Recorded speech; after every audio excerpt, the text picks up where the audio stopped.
Muy buenos días, buenas tardes o buenas noches a todos ustedes amigos. Bienvenidos nuevamente ahora sí a un nuevo episodio de El pez en el agua, la novela de Mario Vargas Llosa que narra los detalles de su frustrada candidatura a la presidencia de la República del Perú en el año 1990, pero que además de narrar los detalles precedentes a esa candidatura desde 1987, a modo de crónica, Mario Vargas Llosa nos va contando cómo fue su infancia y aquellos primeros acercamientos, no solamente a la literatura, sino también a la propia política.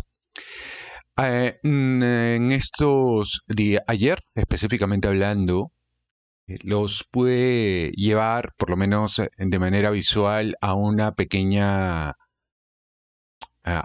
paseo a través de algunos puntos de la ruta Mario Vargas Llosa en Lima, específicamente en Miraflores y en Barranco. Estuvimos en la calle Porta, también estuvimos en la calle en Ferré, que era el barrio de los amigos de Mario Vargas Llosa, en donde pudimos ver aquellas casitas que eventualmente pudieron haber albergado a los amigos de Mario. Pudimos conocer en Porta la quinta en donde vivió durante muchos años, con familiares, con su tía Julia, en donde además también vivió, qué sé yo, alguno de los tíos de Mario. Lamentablemente no pudimos entrar, pero por lo menos queda una primera impresión desde afuera, superficial, aunque lo suficientemente clara como para darnos una idea de cuáles fueron los lugares en donde Mario estuvo y qué sitios frecuentó, tal vez seguir imaginariamente sus pasos. Y finalmente terminamos esa caminata o esa ruta que incluyó también el malecón de Miraflores y la quebrada de Armendáriz, ruta que nos llevó hasta su casa en Barranco, donde casualmente había una suerte de celebración de cumpleaños. Había un cumpleaños ahí. Probablemente alguno de los familiares del propio Mario Vargas Llosa. ¿Quién sabe? Bien, entonces vamos a retomar la lectura de este libro que ya está en general en su capítulo final, pero que lo estamos fraccionando de tal manera que todos, por ser un capítulo largo, en vez de darlo todo de buenas a primeras, lo estoy dividiendo para que podamos escucharlo con más comodidad, ¿verdad? Bien, entonces acompáñenme en la lectura de el último episodio de El pez en el agua. No el último video, pero sí el último capítulo en líneas generales, ¿vale? Listo, comencemos entonces. No se olviden, por favor, amiguitos, darle un buen like a este video y dejarme su comentario.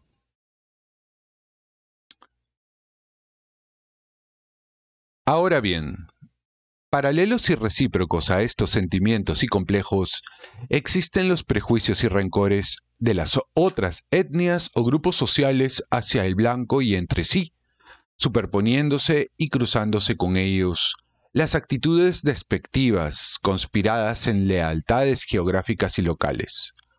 Como después de la conquista, el eje de la vida política y económica peruana se desplazó de la sierra a la costa, desde entonces el costeño pasó a despreciar al serrano y a mirarlo como a un inferior.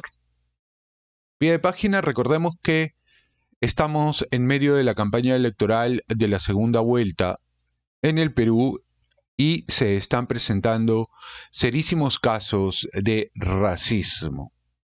Por ambos lados, ¿eh?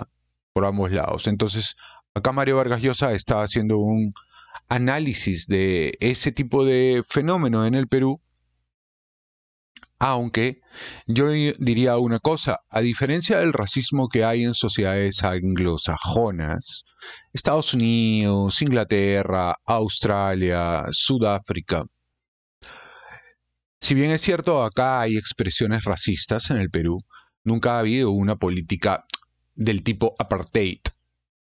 Ha habido cosas muy tácitas y muy subjetivas, así como unos brotes momentáneos, pero no es que el Estado haya tenido conductas de ese tipo similares a la de los anglosajones. Y continúa Vargas Llosa.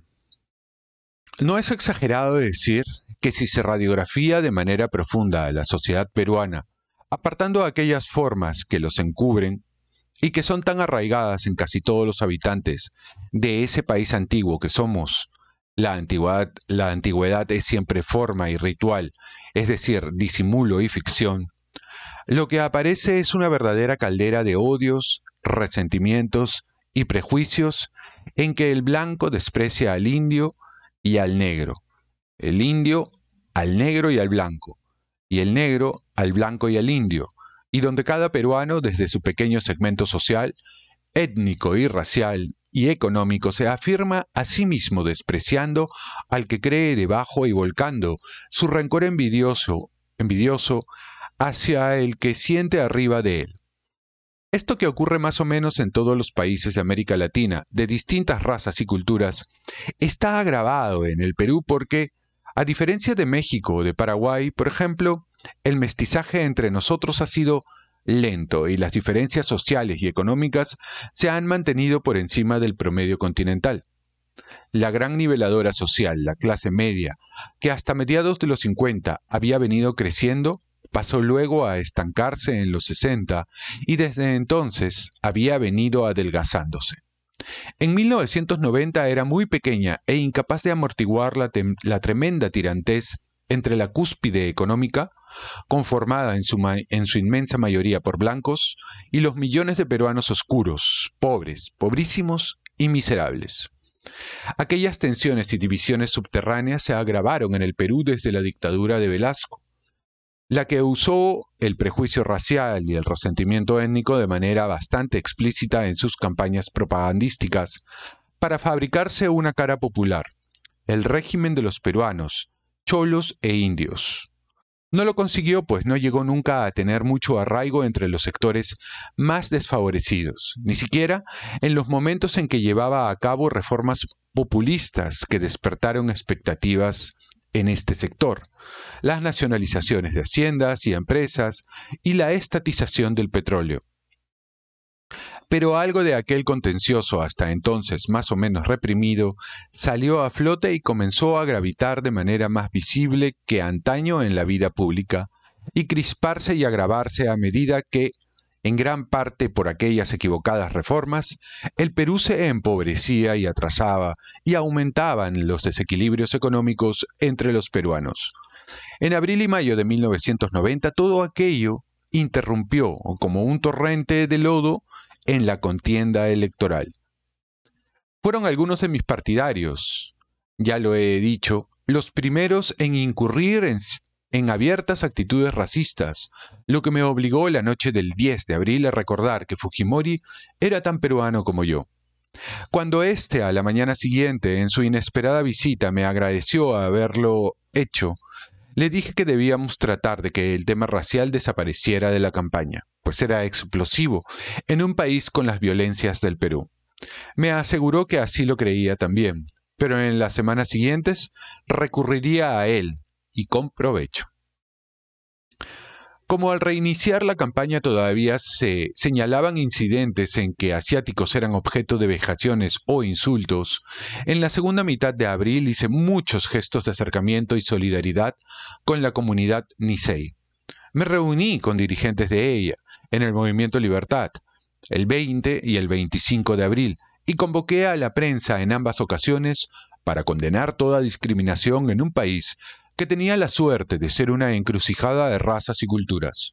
El mismo 20 de abril hablé con todos los reporteros y corresponsales enviados de urgencia desde Tokio a cubrir esa segunda vuelta en la que, por primera vez en la historia, un Nisei podía llegar a ser jefe de Estado de un país que no fuera Japón. La colonia japonesa publicó un comunicado el 16 de mayo protestando por los incidentes y afirmando de manera enfática que no había tomado partido orgánicamente por ninguno de los dos candidatos, y el embajador del Japón, Masaki Seo, quien se había mostrado siempre extremadamente cordial conmigo y con el Frente, hizo también una declaración desmintiendo que su país hubiera hecho promesas a algún candidato. Fujimori insinuaba que si era elegido lloverían sobre Perú dádivas y créditos del Japón. Creí que de esta manera el tema racial se iría diluyendo y que el debate electoral podría centrarse en los dos temas en los que yo tenía ventaja: el programa de gobierno y el paz. Pero el tema racial solo había sacado la cabeza. Pronto tendría el cuerpo entero en la palestra, metido a empellones y por la puerta grande. Ahora mi adversario. Ahora por mi adversario. Desde su primera manifestación pública, Fujimori empezó a repetir lo que sería el leitmotiv de su campaña a partir de entonces: el del chinito y los 4 cholitos. Eso es lo que pensaban los Vargas Llosistas que era su candidatura. Pero ellos no se avergonzaban de ser lo mismo que millones y millones de peruanos: chinitos, cholitos, indiecitos, negritos.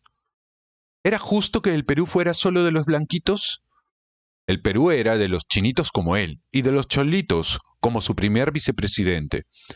Y entonces presentaba al simpático Máximo San Román, quien, con los brazos en alto, mostraba al público su recia cara de cholo cusqueño. Cuando me hicieron ver el video de un mitin en Villa El Salvador del 9 de mayo en el que Fujimori utilizaba de esta manera desembosada el tema racial, lo había hecho ya antes en Tacna, definiendo la contienda electoral ante las empobrecidas masas indias y cholas de los pueblos jóvenes como una confrontación entre los blancos y los oscuros, lo lamenté, porque azuzar de esta manera el prejuicio racial significaba jugar con fuego. Pero pensé que le iba a dar buenos réditos electorales. Rencor, resentimiento, frustración de gentes secularmente explotadas y marginadas que veían en el blanco al poderoso y al explotador podían ser maravillosamente manipulados por un demagogo si repetía algo que, por lo demás, tenía base: que los blanquitos del Perú parecían apoyar como un solo bloque mi candidatura.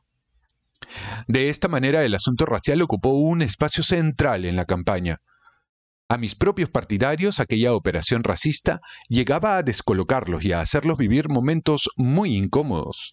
Recuerdo haber visto una entrevista por televisión a uno de los dirigentes de Acción Popular que trabajaba en el comité del plan de gobierno y era ministro de Agricultura en el gabinete propuesto por Lucho Bustamante y Raúl Salazar, Jaime Daltaus, defendiéndose de las acusaciones de un periodista de Canal 5 de que mi candidatura fuera la de los blanquitos y precisando que tales y tales dirigentes nuestros eran cholitos, de orígenes muy humildes y piel tan oscura como la de cualquier fujimorista. Jaime parecía tratando de disculparse por tener los cabellos claros y los ojos azules. Por este camino estábamos perdidos. Desde luego que si se trataba de eso, hubiéramos podido mostrar que no solo había blanquitos en el frente, sino cientos de miles de peruanos oscuros de todas las variedades inimaginables. Imaginables. Pero no se trataba de eso, y para mí eran tan repugnantes los prejuicios contra un peruano japonés o indio como contra un peruano blanco, y así lo dije cada vez que me vi obligado a tocar el tema. Él no se apartó ya de la campaña y un número indeterminado, pero pienso que Alto, de votantes, fue sensible a él, sintiendo que, al votar por un amarillo contra un blanco, es lo que parece que soy en el mosaico de las razas peruanas, cumplía un acto de solidaridad y de desquite étnicos. Si la guerra electoral había sido sucia en la primera vuelta, ahora fue inmunda.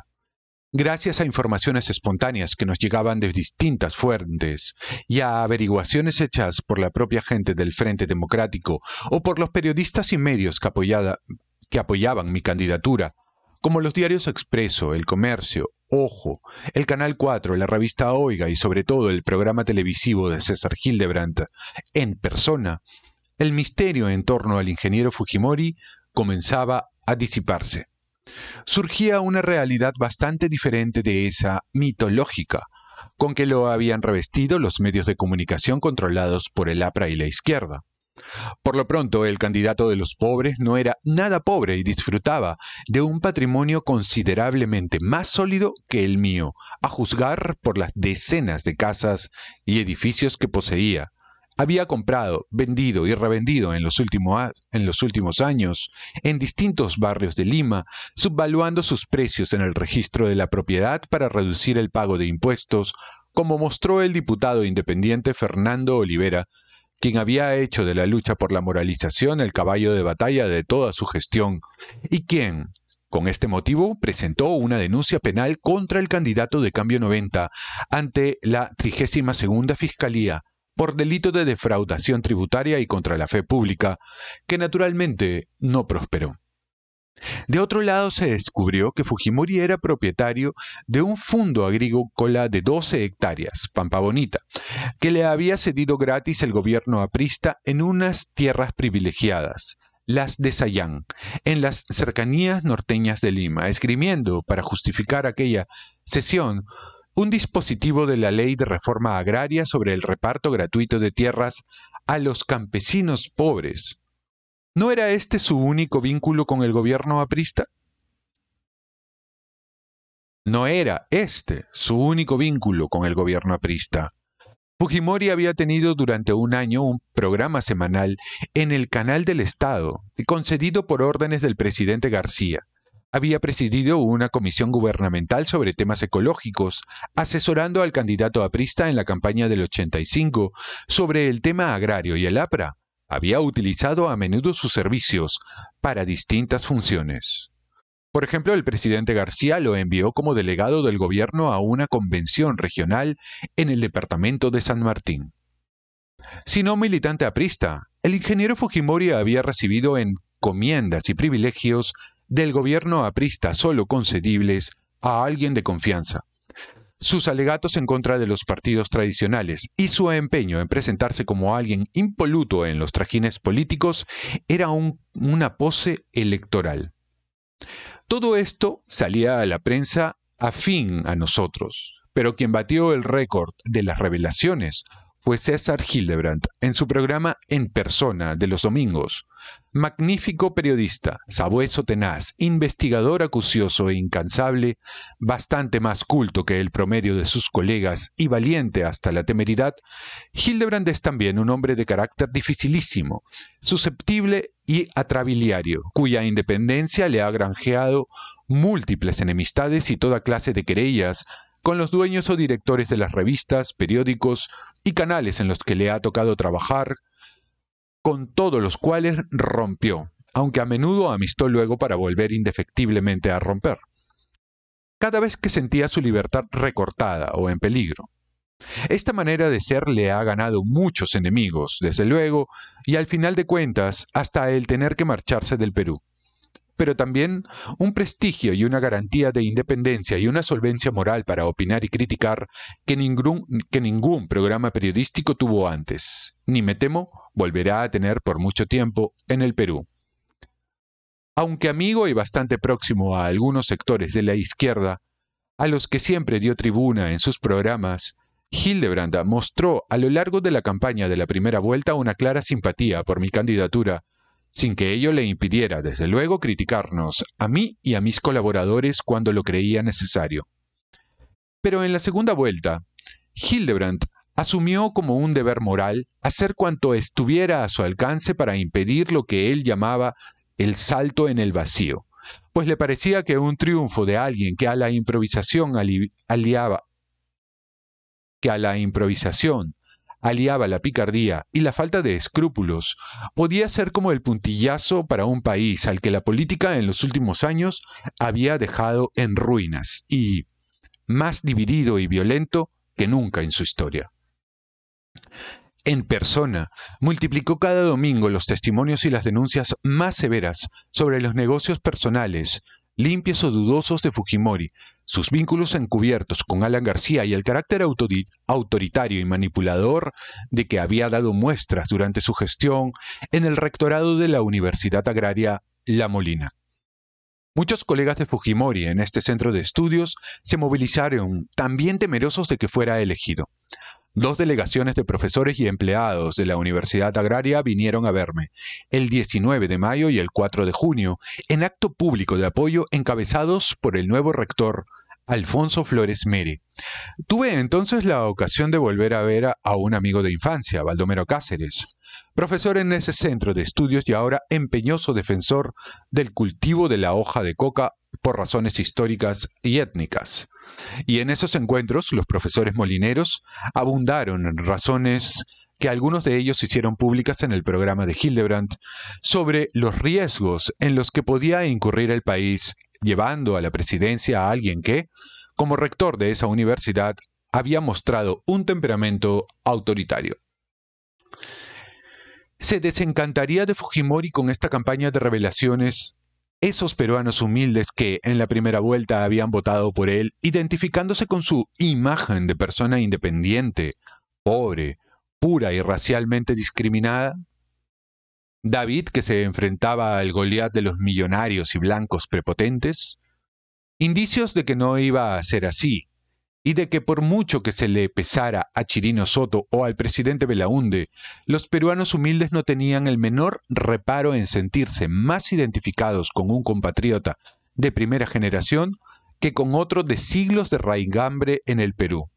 Los tuve hacia fines de mayo, un día que Mark Mallow Brown y Freddie Cooper me llevaron a una agencia de publicidad a observar, sin ser visto, una de las periódicas exploraciones que hacían del humor del electorado de los sectores C y D.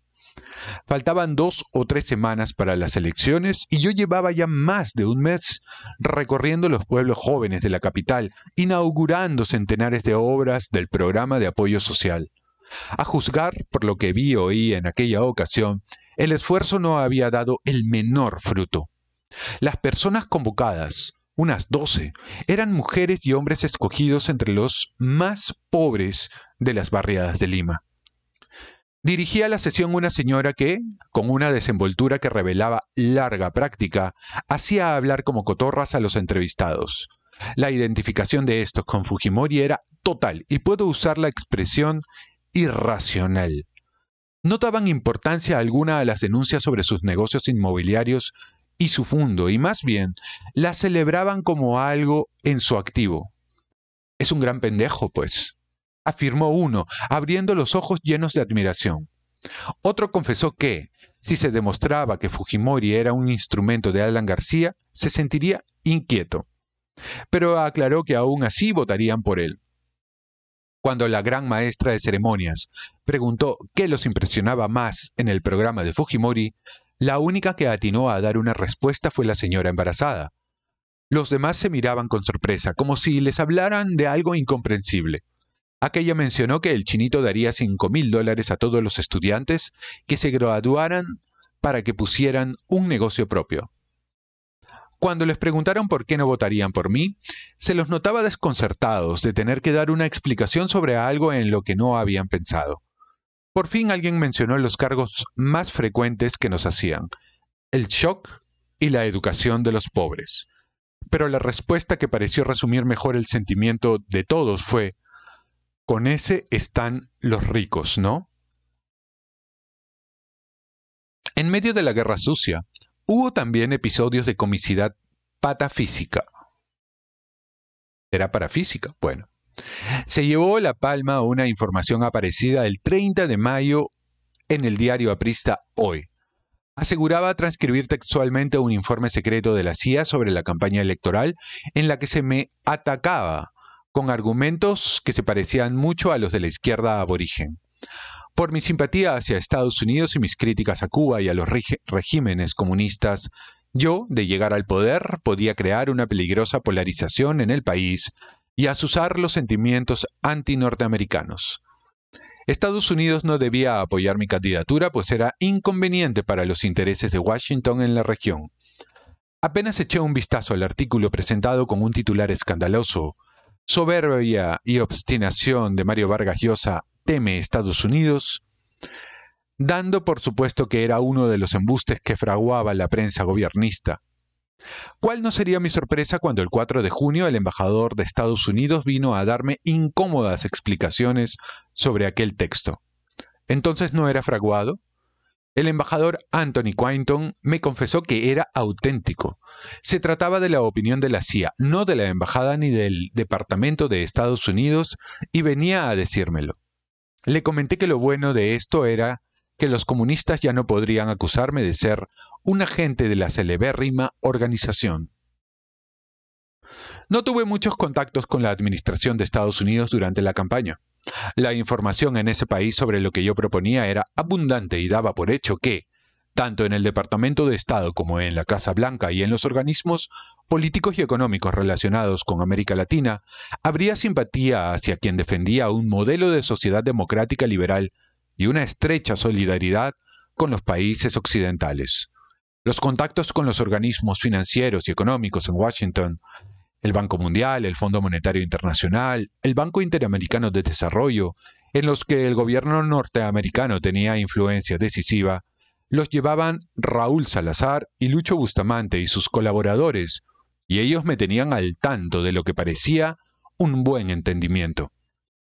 Antes de la campaña, a raíz de un artículo que escribí sobre Nicaragua para The New York Times, el secretario de Estado, Schultz, me había invitado a almorzar a Washington en su oficina, reunión en la que hablamos sobre las relaciones entre Estados Unidos y América Latina, además de los problemas específicos del Perú y con motivo de aquel viaje, gracias a la directora de protocolo de la Casa Blanca, la embajadora Selwa Roosevelt. Una antigua amiga había recibido una invitación a la Casa Blanca a una cena y baile en la que aquella me presentó brevísimamente al presidente Reagan. Mi conversación con este no versó sobre política, sino sobre el escritor Louis Lamothe, admirado por él. En otra ocasión fui invitado al Departamento de Estado por Elliot Abrams, subsecretario de Estado para América Latina, para cambiar ideas con él y otros funcionarios encargados de la subregión sobre problemas latinoamericanos. Durante la campaña misma fui en 3 ocasiones a Estados Unidos en brevísimas visitas para hablar ante las comunidades peruanas de Miami, Los Ángeles y Washington. Pero solo en la última visité a los líderes del Congreso de ambos partidos para explicarles lo que estaba intentando hacer en el Perú y lo que esperábamos de Estados Unidos en caso de ganar.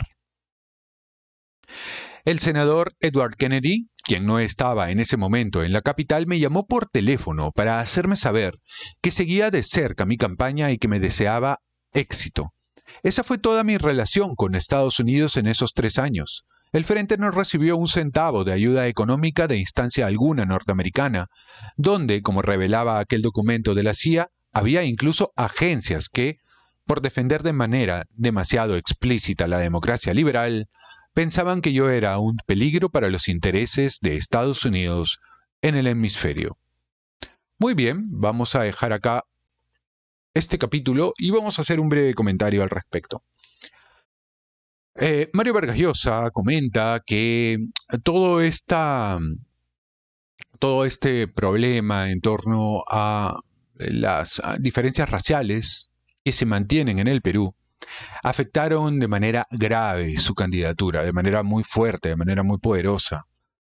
Porque incluso a pesar de que Fujimori le había prometido de que ese tema tenía que diluirse y que tenía que tratar de ser gestionado de manera positiva, evitando cualquier tipo de segregación o animadversión de una raza hacia otra raza o de un color hacia otro color. No fue así. Fujimori utilizó el argumento porque había notado de que le era beneficioso para su candidatura y lo utilizó. Recuerdo claramente que eso sucedió por aquellos años. Fujimori era el chinito y la gente quería estar a favor del chinito por los motivos que ya les había comentado previamente y además incluía a los cholitos dentro de su lista. Hacía notoria la diferencia racial. Por otro lado, sí que es cierto que Mario Vargas Llosa, para los estándares del peruano común y corriente, podría ser visto como blanco. Claro, si lo pones en Noruega, pues es un moreno tal cual. Pero sí que es cierto que al ser visto continuamente rodeado de empresarios, rodeado de políticos, vamos a decir así, tradicionales, que también eran blancos, él se tendía a blanquear.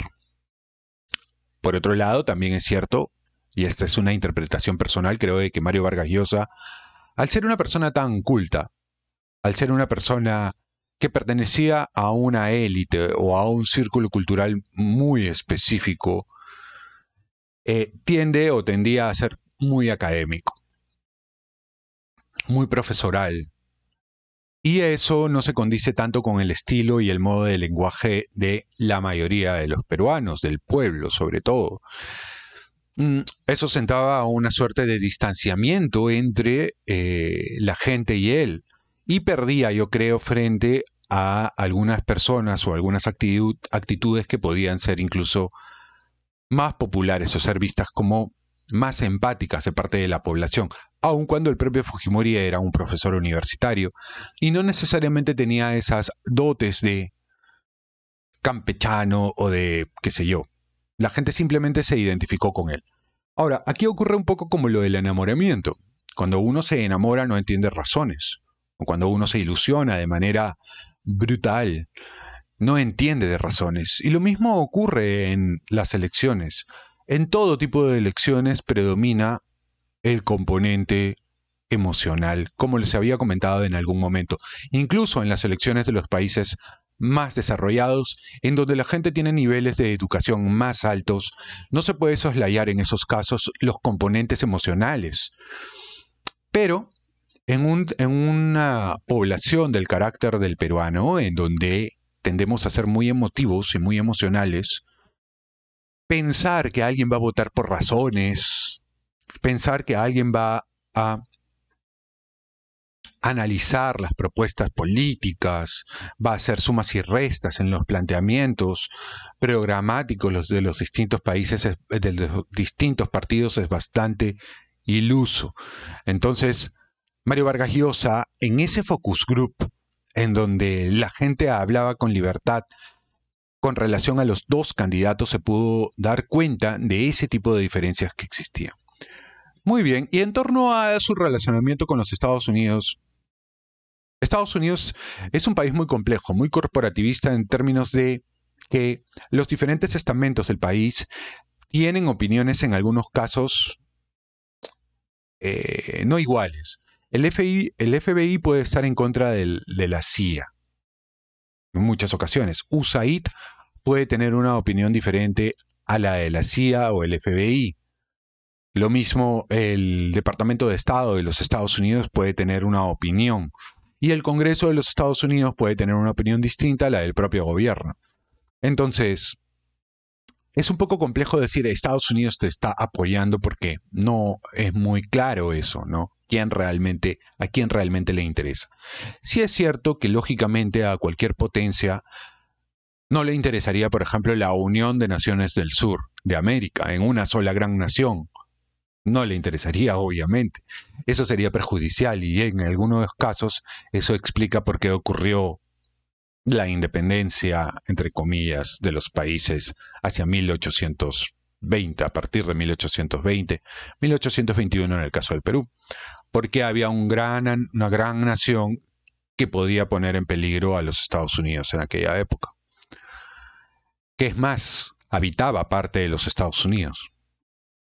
Así que eran muy relativos si a Estados Unidos le convenía la candidatura de Mario Vargas Llosa. En ese momento sí se necesitaba una política mucho más abierta como la que estaba proponiendo en ese momento Vargas Llosa. Pero lamentablemente pues no se dio. Muy bien, espero que les haya gustado ese video y espero que les haya gustado el video del paseo que hicimos por la pequeña ruta Mario Vargas Llosa. Tal vez me anime y hagamos un poco más de estas rutas porque me parecen interesantes. Y además muestra también un poquito cómo es la ciudad y les voy contando historias en relación a la ciudad y lo vamos convirtiendo un poco también en un blog, algo un poco más informal, menos acartonado y tal. Muy bien, chicos, muchas gracias por estar aquí. Ya saben, suscríbanse al canal si no están suscritos y llegaron acá de casualidad. Activen la campanita, déjenme un comentario, déjenme un like, compartan el video con quienes les pueda interesar este tipo de contenidos y nos vemos en el siguiente video. Conmigo hasta la próxima.